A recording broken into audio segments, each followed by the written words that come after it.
ce îmi spuneau că doar pe mine mă iubești și crezi în mine, dar nu credeam că vei uita.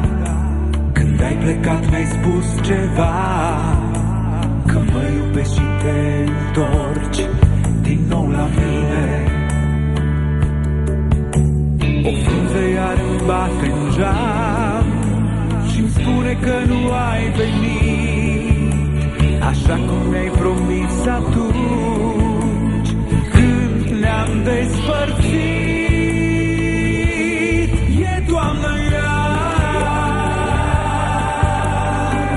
în frunzele de dorul tău, păcat că nu le vezi.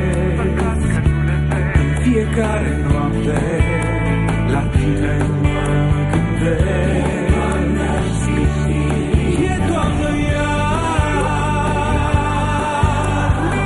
prin frunzele de dorul tău și eu te aștept să vii, măcar pentru o zi să spun te iubesc.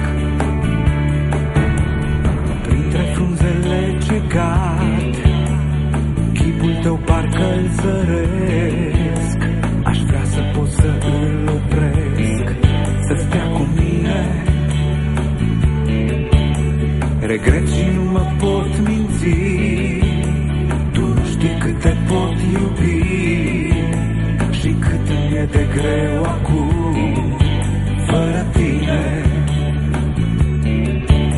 O frunză iar îmi bate în geam și-mi spune că nu ai venit, dar eu încă te mai aștept.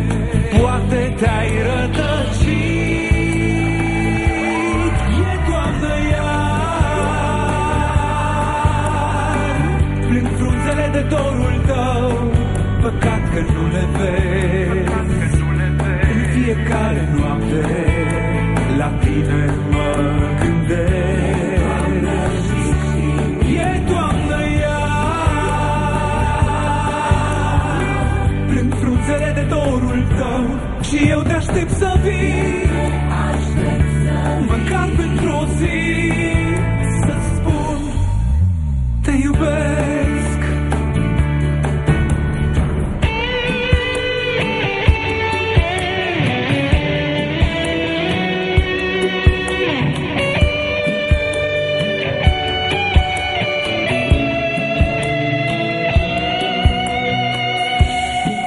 Toamnă iar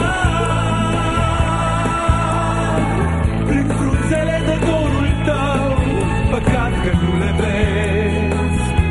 În fiecare noapte la tine mă gândesc. E toamnă iar prin frunzele de dorul tău și eu te aștept să